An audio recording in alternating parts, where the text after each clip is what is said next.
கன்னட நடிகரான கிச்சா சுதீப் நான் ஈ, புலி, பாகுபலி, முடிஞ்சா இவன பிடி போன்ற திரைப்படங்களில் நடித்து தமிழ் மக்களிடையே பிரபலமானவர். இவர் கன்னட திரையுலகில் முன்னணி நடிகராக வலம் வருகிறார். இந்த நிலையில் நடிகர் கிச்சா சுதீப்புக்கு கர்நாடக மாநில அரசு சிறந்த நடிகருக்கான விருதை வழங்க முன்வந்துள்ளது.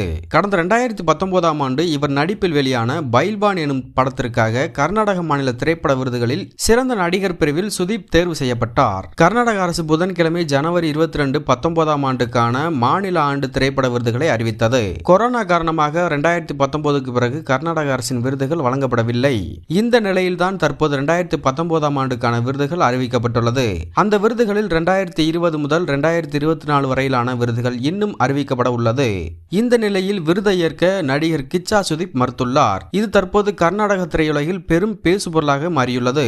இது தொடர்பாக தனது எக்ஸ் வலைதள பக்கத்தில் அவர் பதிவிட்டுள்ளதாவது: மதிப்பிற்குரிய கர்நாடக அரசு மற்றும் நடுவர் மன்ற குழுவிற்கு சிறந்த நடிகர் பிரிவின் கீழ் மாநில விருதை பெற்றிருப்பது பாக்கியம். மேலும் இந்த கௌரவத்திற்காக நடுவர் மன்றத்திற்கு எனது மனமார்ந்த நன்றியை தெரிவித்துக் கொள்கிறேன். இருப்பினும் பல ஆண்டுகளாக விருதுகளை பெறுவதை எனது தனிப்பட்ட காரணங்களுக்காக தவிர்த்து வருகிறேன். இந்த கலைக்கு உயிர் கொடுத்த பல தகுதியான நடிகர்கள் உள்ளனர். அவர்கள் இந்த விருதுக்கு என்னை விட அதிக தகுதியானவர்களில் ஒருவர் இந்த விருதை பெற்றால் நான் மிகவும் மகிழ்ச்சி அடைவேன்.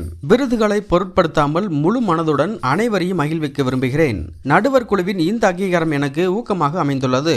இந்த அங்கீகாரம் எனது வெகுமதி என்பதால் என்னை தேர்ந்தெடுத்ததற்காக ஒவ்வொரு நடுவர் மன்ற உறுப்பினருக்கும் நான் நன்றியுள்ளவனாக இருக்கிறேன். எனது முடிவால் ஏற்பட்ட மாற்றத்திற்கு நடுவர் மன்ற உறுப்பினர்களிடமும் மாநில அரசிடமும் நான் மனதார மன்னிப்பு கேட்டுக்கொள்கிறேன். நீங்கள் எனது முடிவை மதித்து நான் தேர்ந்தெடுத்த பாதையில் என்னை ஆதரிப்பீர்கள் என்று நம்புகிறேன். எனது பணியை அங்கீகரித்து இந்த விருதுக்கு என்னை பரிசீலித்ததற்காக நடுவர் மன்ற உறுப்பினர்களுக்கும் மாநில அரசுக்கும் மீண்டும் ஒருவரை நன்றியை தெரிவித்துக் கொள்கிறேன் என குறிப்பிட்டுள்ளார்.